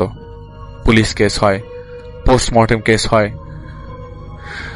রিপোর্টটাতে কোনো মানুষের হাতের ছাপ পাওয়া যায় নাই। এই ঘটনার পর তাদের ভয়ের আর কোনো সীমা থাকলো না। বাসার সবাইকে তিনি আর চিন্তা করার কোনো ওয়ে পেলেন না। কিন্তু সবাই ভীত সন্ত্রস্ত অবস্থায়। এক তান্ত্রিককে দেখানোর পর তিনি যেভাবে যা করতে বলেছিলেন তারা ঠিক সেভাবেই সে সব প্রসিডিওর সম্পন্ন করেন। কিন্তু আলটিমেটলি যা আজকে শেয়ার না করে পারছি না, শেয়ার না করলে ধোঁয়াশার মধ্যে থাকবার কথা। তার মা মারা যাওয়ার 3 মাসের মধ্যে তাদের সাথে আরেকটি ট্র্যাজেডি ঘটে। এরই মধ্যে তারা সপরিবারে ইউএসএ তে অ্যাপ্লাই করেছিলেন 5 বছর আগে। বেবি হওয়ার পর তা ডিলে হয়তো 5 বছরের জায়গায় 6 বছর হয়ে যায়। ভিসা যখন পাসপোর্টে লাগে ঠিক সেদিনের ঘটনা। মা মারা যাওয়ার পর তেমন কিছু না হলেও সেদিন ঘটনাটা তার হয়তো সারা জীবন মনে থাকবে। 1991 জানুয়ারি, সেদিন শীত ছিল। রাতের বেলা বাচ্চাকে খাইয়ে দিয়ে ঘুম পাড়িয়ে দিয়ে 1টার সময় তিনি ঘুমিয়ে পড়েন। হাজবেন্ড তখন কোচিতে, চোখ লেগে যায়, হঠাৎ ঘুম ভাঙে। তার পায়ের কাছে একটি বাচ্চা কাঁদছে এবং তিনি লাইট জ্বালিয়ে দেখে তারই সন্তানের গলা থেকে রক্ত ফিনকি দিয়ে পড়ছে, আর বাচ্চাটি আস্তে আস্তে তারই চোখের সামনে নিস্তেজ হয়ে পড়ল। তিনি ভেবে আর কিছু পেল না, সবাইকে ডেকে তুলল। হসপিটালে নিয়ে যাওয়ার পর ডক্টররাও এটার কোনো রিজন খুঁজে পায়নি। শরীরে কোনো ছাপ নেই হাতের। তার সাথের এই ট্র্যাজেডি কিন্তু কখনোই তিনি ভুলবেন না। কিছু মানুষ আমাকে এই ঘটনাটি কালেক্ট করতে যথেষ্ট হেল্প করেছিলেন, তখন তাদেরকে অনেক ধন্যবাদ জানাই। Thank you so much. আপনার ঘটনার জন্য আপনাকে অনেক ধন্যবাদ। এবং আমি এখন যেটা করব সেটা হচ্ছে চলে যাব সরাসরি আমাদের পরবর্তী যে অতিথি আছেন তার কাছে। আসসালামু আলাইকুম রাসেল ভাই। আসসালামু আলাইকুম লিসেনার্স। আমি আলমা মনোনিক। আমি এসেছি উত্তরা থেকে। আমার হোম ডিস্ট্রিক্ট মানিকগঞ্জ। জি, আমি এখন যে ঘটনাটি শেয়ার করতে যাচ্ছি সেটি আমার নিজের সাথে ঘটা একটি ঘটনা। ঘটনাটি রাসেল ভাই 2015 সালের ঘটনা। আমি তখন বাংলাদেশ রেলওয়েতে আপনার সুবর্ণ এক্সপ্রেস। আপনি কোনো ট্রেনের নাম বলেন না, কোথায় আছে সেটা বলেন, আপনি ঘটনাটা বলেন তাহলেই হবে। তো আমাদের ট্রেনটা ঢাকা থেকে রাত 11টার দিকে ছেড়ে সিলেটের উদ্দেশ্যে গন্তব্য সিলেটের উদ্দেশ্যে রওনা দিয়েছে। তো রাসেল ভাই কুলাউড়া স্টেশনের আগে, তো আমাদের ট্রেনটা আপনার ট্রেনের উপরে কুলাউড়া স্টেশনটা এরকম তার আগে পাহাড়ের মাঝখান দিয়ে ট্রেনের লাইনটা চলে যাচ্ছে। সেদিনকে প্রচন্ড বৃষ্টি হওয়ার কারণে আমাদের ট্রেনের উপরে পাহাড়ের থেকে একটা গাছ এসে আমাদের ট্রেনের ইঞ্জিনের উপরে পড়ে। তো সেই ক্ষেত্রে আমাদের ট্রেনটা বন্ধ হয়ে যায়। তো আমরা ট্রেনে থেকে আমাদের ট্রেনে আপনার ব্রাহ্মণবাড়িয়া পার হওয়ার পরে থেকে আপনার যাত্রী খুব কম। তো অনেক রাত্র হয়ে গেছে, তো যাত্রীরা ভয় আর নামতেছে না। আমরা যখন সরকারি চাকরি করি তো আমাদের নামতে হবে, কি সমস্যা দেখতে হবে। তো নামার জন্য নেমে আমরা আপনার সামনে কুলাউড়া স্টেশনে খবর পাঠাতে যাচ্ছি যে আমাদের ট্রেনে এই সমস্যা হয়েছে। আচ্ছা। তো নেমে কুলাউড়া স্টেশনে যোগাযোগ করার পরে আপনার একটু সামনে যাই, ট্রেনের ইঞ্জিনের সামনে যাওয়ার পরে আমি দূরে থেকে দেখতে পারি যে একটা রুমের একটা কুঠিরের মতো কিছু দেখা যাচ্ছে, সেখানে আলো জ্বলতেছে। তো আমি চিন্তা করলাম যে ওখানে কোনো লোক থাকবে হয়তো। তো লোক থাকলে তাদের কাছে যোগাযোগ করে বা কোনো লোক জন যদি এনে যদি গাছটা সরানো যায় বা কোনো ব্যবস্থা করা যায় তাহলে তো জিনিসটা ভালো হয়। তো সেই ক্ষেত্রে আমি সেই উদ্দেশ্য করে আমি আপনার ওই কুঠিরের দিকে এগোচ্ছি, চা বাগানের মাঝখানে কুঠিরটা। তো প্রচন্ড অন্ধকার। তো এগিয়ে যখন কুঠিরের দিকে যাচ্ছি তখন আস্তে আস্তে কুঠিরের সামনে যখন গেছি, আমি কুঠিরের বাইরে থেকে আমি ওই ঘরটার বাইরে থেকে আমি কটর মটর মাংস হাড় চাবানো যেরকম একটা শব্দ পাওয়া যাচ্ছে ওইরকম আমি একটা শব্দ পাচ্ছি বাইরে থেকে। তো আমি হয়তো ভাবলাম যে ভিতরে হয়তো বা কোনো মানুষ আছে, তারা হয়তো বা কিছু খাচ্ছে। সেজন্য আমি যখন দরজার সামনে গিয়ে দেখি দরজাটা একটু ফাঁকা ছিল। তো আমি দরজাটা যখন আমি ধাক্কা দিয়ে মানে ভেতরে ঢোকার চেষ্টা করি, তখন দেখি যে দুইটা মহিলা একটা বাচ্চা ছেলের লাশ, তারা মানে জীবিত বাচ্চা ছেলের লাশ তা চিবে চিবে খাচ্ছে। তো এটা দেখে তো আমি প্রচন্ড ভয় পেয়ে যাই। এবং রাসেল ভাই, ওই মহিলা দুটো যখন আমার দিকে তাকায়, তখন মানে আমি মানে কখনো এই দৃশ্য ভুলতে পারবো না। তাদের চেহারা এরকম ছিল, মানুষ পুড়ে যাওয়ার পর, সদ্য পুড়ে যাওয়ার পর যেরকম মানুষের চেহারা হয়, মানে কিছু জায়গা মানে সাদা ফেটফেটে হয়ে গেছে, কিছু জায়গা কালো, এরকম মানে চেহারার মানুষ দুটো। মানুষ চোখ একদম লাল টকটক আগুনের মতো, মুখ দিয়ে অজস্র রক্ত ঝরছে।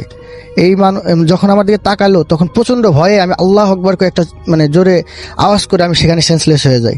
তখন আপনার আমাদের ট্রেনে যে যারা দায়িত্বরত লোক ছিল, অফিসার ছিল, তারা আমার কণ্ঠ শুনে দ্রুত ওই জায়গায় চলে আসার পরে তারা দেখে যে আমি সেন্সলেস হয়ে পড়ে আছি। তারা আমাকে তখন মানে ট্রেনে নিয়ে যায়। ট্রেনে নিয়ে যাওয়ার পরে আপনার মাথায় পানি টানি ঢেলে বা তাৎক্ষণিক কোনো মানে চিকিৎসা দিয়ে আমাকে সুস্থ করে তোলে। এই ছিল রাসেল ভাই আমার ঘটনা।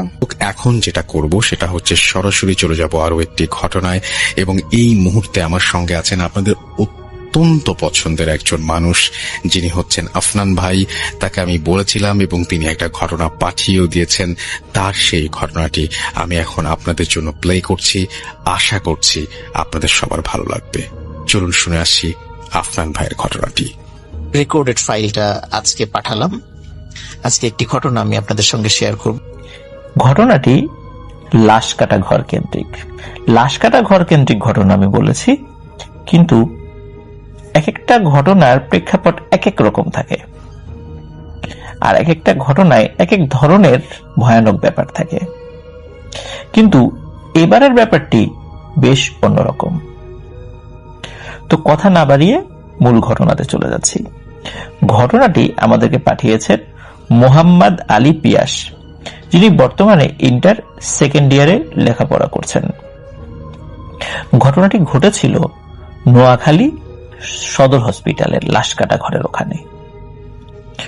তো এই পিয়াস যিনি, উনি ওনার পারিবারিক একটি ভয়ানক দুর্বিষহ একটি স্ট্রাগলের কথা বলেছেন। সেটি হচ্ছে 2012 কি 13 সালের দিকে যখন তিনি অনেক ছোট, তখন ওনাদের পরিবারে ভয়ানক দারিদ্র্য এসে ভর করে, এবং এই দারিদ্র্যের কারণে ওনাদের জীবন অতিষ্ঠ হয়ে ওঠে। বিশেষ করে ওনার নানা যখন মারা যান, তখন খুবই অবস্থা শোচনীয় হয়ে পড়েন। ওনার নানা মারা যাওয়ার পরে ওনার নানি, ওনার খালা, ওনার মামা, ওনার মা, ওনারা নোয়াখালী সদর হসপিটালের কাছাকাছি একটি বাসা ভাড়া করে থাকতেন। ওনারা সবাই মিলে মানে পারিবারিকভাবে একটি কাজ করতেন, কুটির শিল্পের সাথে জড়িত ছিলেন। এবং ওই কুটির শিল্পের একটি প্রোডাক্ট যেটি ছিল মোড়া। আমরা মোড়াতে বসি না, বিভিন্ন ধরনের মোড়া আছে, তো এই ধরনের মোড়া তৈরি করতেন তারা। এই মোড়াগুলো সারাদিন ধরে তৈরি হতো। বিকেলের দিকে তারা এই মোড়াগুলো নিয়ে, বিশেষ করে এই পিয়াস এবং তার মামার নাম হচ্ছে আওলাদ, তার মামার সাথে পিয়াসের বয়সের পার্থক্য 2 থেকে 3 বছর বা সর্বোচ্চ 4 বছর, এমনটা আর কি। তো মোটামুটি দুজন বন্ধুর মতোই ছিল। তো আওলাদ তিনি তখন একটি টেইলার্সের দোকানে কাজ শিখতেন।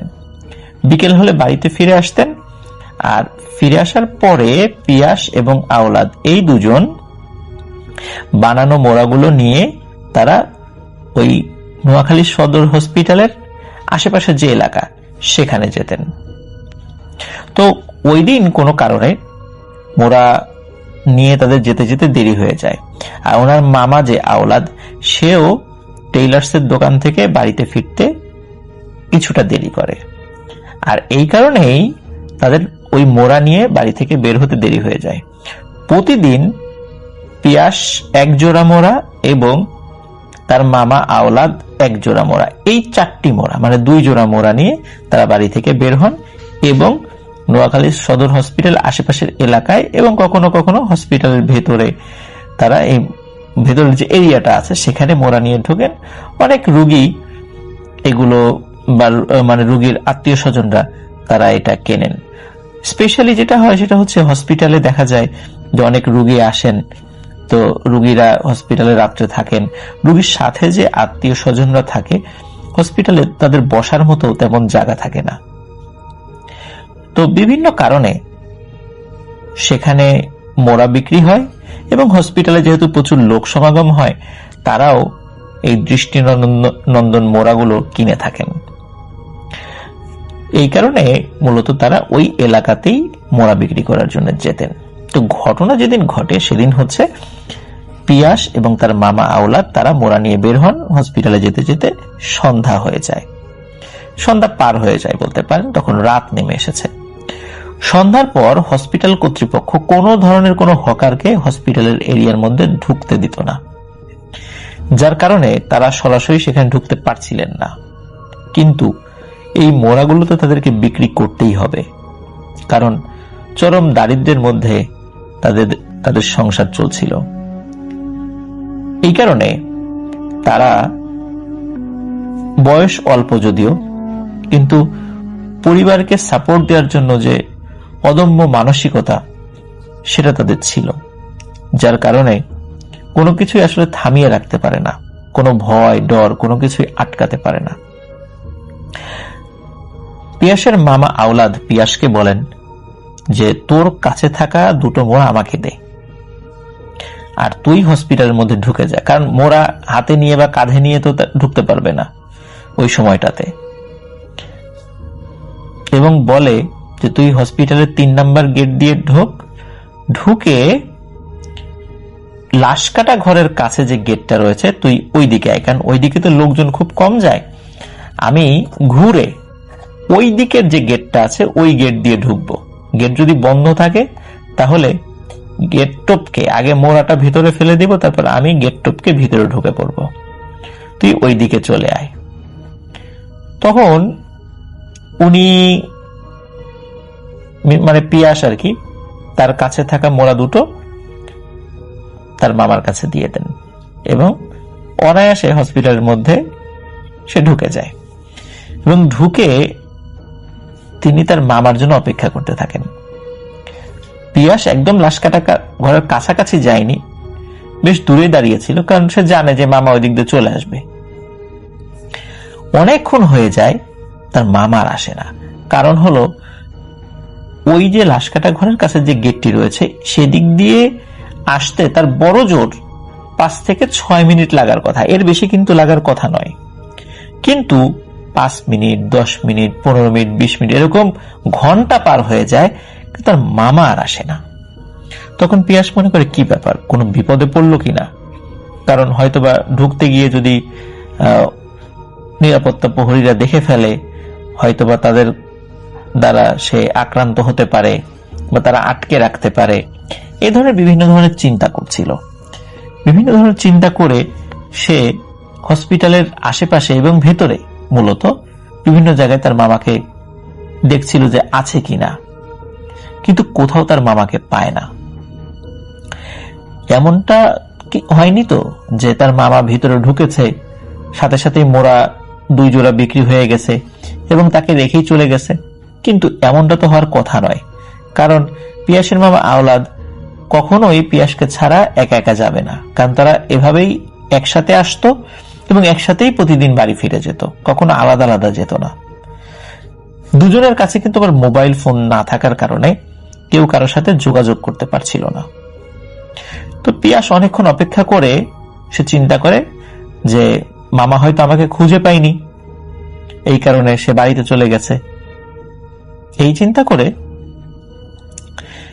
পিয়াস বাড়ির দিকে চলে যায়। কিছু সময়ের মধ্যে বাড়িতে সে পৌঁছানোর পর সে বাড়ির সদস্যদেরকে জিজ্ঞেস করে যে মামা আসেনি। তো বাড়ির অন্য সদস্যরা, তার মা, খালা, নানি, তারা বলে যে না তো, তোমার মামা তো আসেনি। তখন সব ঘটনা তারা খুলে বলে যে এই ঘটনা, মানে পিয়াস খুলে বলে যে এরকম এরকম আমাকে বলেছিল, আমি তো ওই গেটের ওই পাশ দিয়ে গেলাম, কিন্তু মামা তো আসলো না। তখন এই পিয়াসের নানি, মা, এই দুজন পিয়াসকে নিয়ে আওলাদকে খুঁজতে বের হয়। এখন আওলাদকে খোঁজার জন্য তারা যে কাজটি করে, প্রথম হচ্ছে হসপিটাল পেছন দিকে যে গেটটি ছিল, যেটা লাশ কাটা ঘরের কাছের গেট, সেদিকে যায়, কিন্তু সেখানে দেখে গেট বন্ধ, ওখানে আওলাদ নেই। তখন তারা হসপিটালের মূল গেট দিয়ে ঢোকে। মূল গেট দিয়ে ঢোকার পর তারা ওই লাশ কাটা ঘরের কাছাকাছি যায়। তারা দেখে যে এদিকে আওলাদ আছে কিনা। এখন পিয়াস তো ছোট মানুষ ছিল, সে কিন্তু একা একা লাশ কাটা ঘরের খুব বেশি কাছাকাছি যায়নি। যেহেতু তাদের সাথে বড় মানুষ এসেছে, তারা পিয়াসকে সাথে নিয়ে ওইদিকে যায়। ওদিকে যাওয়ার পর তখন আওলাদকে খুঁজে পাওয়া যায়।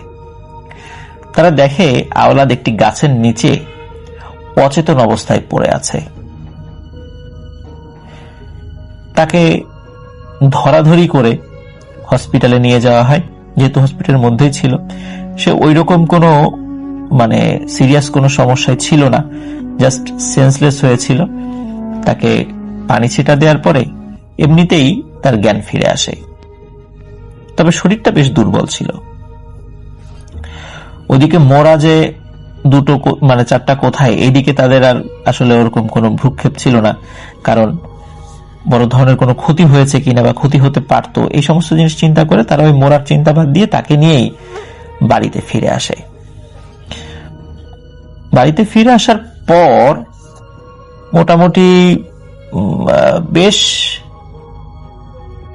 অনেকক্ষণ, মাঝরাত পর্যন্ত পিয়াসের মামা আওলাদ কোনো কথাই বলতে পারেনি। তো পরবর্তীতে তার মামাকে পানি পড়া খাওয়ানো হয়। তারপর আস্তে আস্তে সে কথা বলতে শুরু করে। তখন সে বলে তার সাথে কি ঘটনা ঘটেছে। সে বলে যে পিয়াসকে হসপিটালে ঢুকিয়ে দিয়ে সে ওই 2 জোড়া মোড়া নিয়ে ঠিক হসপিটাল পেছন দিকে লাশ কাটা ঘরের কাছে যে গেটটি রয়েছে সেই গেটের কাছে যায়। সেখানে যাবার পর সে মোড়াগুলো আগে দেয়াল টপকে ভেতরে ফেলে দেয়। তারপর সে ঠিকই আবার দেয়াল টপকে নিজেও ঢুকে পড়ে। ঢুকে পড়ার পর সে মোড়া নিয়ে হাঁটতে থাকে। হঠাৎ করে একটি জায়গায় তার চোখ আটকে যায়। দেখে যে বিশাল একটি প্রাণী, তার গলাটা অনেক লম্বা, সে গোল কোনো একটা ট্যাঙ্কের মতো রয়েছে, তার মধ্যে মাথা ডুবিয়ে কিছু একটা খাচ্ছে। প্রিয় লিসেনার্স, যেই জিনিসটি যে একটা বড় ট্যাঙ্কের মতো যেটা, সেটি আসলে ছিল হচ্ছে বিভিন্ন লাশ কেমিক্যালের মধ্যে ডুবিয়ে রেখে সেই লাশের হাড় থেকে মাংসগুলো আলাদা করা, একটা রাসায়নিক বিক্রিয়ার মাধ্যমে মাংসগুলো আলাদা করার একটি পাত্র বলা চলে। অনেক সময় অনেক বেওয়ারিশ লাশ পাওয়া যায় যাদের কোনো আত্মীয় স্বজনের ঠিক ঠিকানা থাকে না বা খুঁজে পাওয়া যায় না। তখন এই লাশগুলো মেডিকেলের স্টুডেন্টদের লেখাপড়ার যেন কাজে লাগে, এই জন্য সেই লাশগুলো থেকে কঙ্কাল তৈরি করা হয় এবং সেগুলো মেডিকেল স্টুডেন্টদের লেখাপড়ার কাজে লাগে। এটা শুধু সেই লাশগুলোর ক্ষেত্রেই হয় যাদের কোনো আত্মীয় স্বজন খুঁজে পাওয়া যায় না বা দীর্ঘদিন ধরে মর্গের ফ্রিজের মধ্যে পড়ে রয়েছে কিন্তু তাদের আত্মীয় স্বজন খুঁজে পাওয়া যায়নি, এমনটা ক্ষেত্রে শুধু এই ঘটনাগুলো ঘটে, তাছাড়া এমনিতে কিন্তু হয় না। তো আওলাদ মামা তিনি দেখেন যে তার কাছে একটা বিশাল জিরাফ দাঁড়িয়ে রয়েছে। ওটা মূলত একটা জিরাফের মতো ছিল। তো আওলাদ মামা কিন্তু কখনো জিরাফ সামনাসামনি দেখেননি। তিনি এই বাচ্চাদের বইয়ে যে জিরাফের ছবি রয়েছে সেই ছবি দেখেছেন। প্রথমে আওলাদ মামা ভেবেছিলেন যে এটি মনে হয় হসপিটাল কর্তৃপক্ষই নিয়ে এসেছে চিড়িয়াখানা থেকে, কারণ সেটা আসলে একটা জিরাফই ছিল।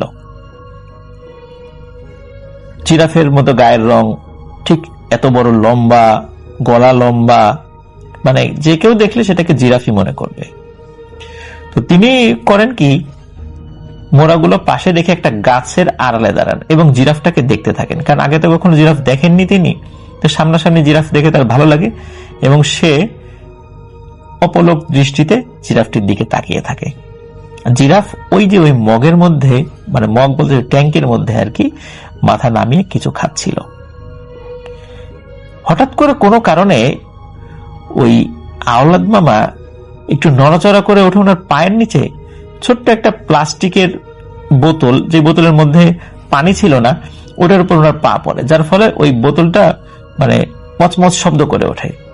আর তখন ওই যে জিরাফের মতো প্রাণীটি সে মাথা তুলে পেছন দিকে ঘুরে তাকায়, মানে মাথাটা ঘুরে তাকায় আর কি। তখন আওলাদ মামা দেখেন যে দেহটা জিরাফের মতো হলে মাথাটা, মানে মুখের অংশটা আসলে জিরাফের মতো নয়, এটা অনেকটা ড্রাগনের মতো এবং অত্যন্ত ভয়ঙ্কর তার চেহারা, এবং চোখ দুটো জল জল করছে। শুধু যদি এতটুকুই হতো তাও একটা কথা ছিল। আওলাদ মামা দেখে তার মুখটা কিন্তু অনেক বড়, আর মুখের মধ্যে একটি মানুষের মাথা থেকে কোমর পর্যন্ত ঢুকে রয়েছে এবং কোমর থেকে নিচের অংশ দুটো পা বেরিয়ে আছে। তার মানে হচ্ছে ওই প্রাণীটি ওই ট্যাঙ্কের মধ্যে থাকা কোনো একটি ডেড বডি খাওয়ার চেষ্টা করছিল। এই দৃশ্য দেখার সাথে সাথে আওলাদ মামা ওখানেই সেন্সলেস হয়ে পড়ে যান। এরপরে তাকে আর খুঁজে পাওয়া যাচ্ছিল না। তারপরে পিয়াস, তার মা এবং তার নানি তিনজন মিলে ওখান থেকে আওলাদ মামাকে উদ্ধার করেন এবং আওলাদ মামা এই ঘটনাটি পরবর্তীতে সবার সাথে খুলে বলেন। পিয়াস লিখেছেন যে তিনি যদি হসপিটালের মূল গেট দিয়ে না ঢুকে ওনার মামার সাথে যদি ওই পেছনের গেট দিয়ে ঢোকার চেষ্টা করত, তাহলে সেও ওই ভয়ানক প্রাণীটিকে দেখতে পেত। কিন্তু আমরা কেউই চাই না এই ধরনের প্রাণী আমাদের সামনে পড়ুক এবং আমরা সেটা দেখি। আসলে সেটি কি প্রাণী ছিল? আমরা তো এতটুকু নিশ্চিত সেটি কোনো ভয়ঙ্কর পিশাচ জিন ছিল, কিন্তু জিরাফের আকৃতি নিয়ে সেটা খাওয়ার উদ্দেশ্য কি ছিল এটা আমরা জানি না, বা জিরাফের আকৃতির ভয়ানক কোনো পিশাচ আছে কিনা সেটি আমরা না জানলেও আজকের এই ঘটনা থেকে এতটুকু তো বুঝতে পারলাম যে আসলে জিনরা ইচ্ছাধারী প্রাণী। তারা তাদের প্রয়োজনে যে কোনো ধরনের রূপ তারা নিতে পারে তাদের সুবিধার্থে। হয়তোবা এমন ঘটনাটি এখানে ঘটেছিল।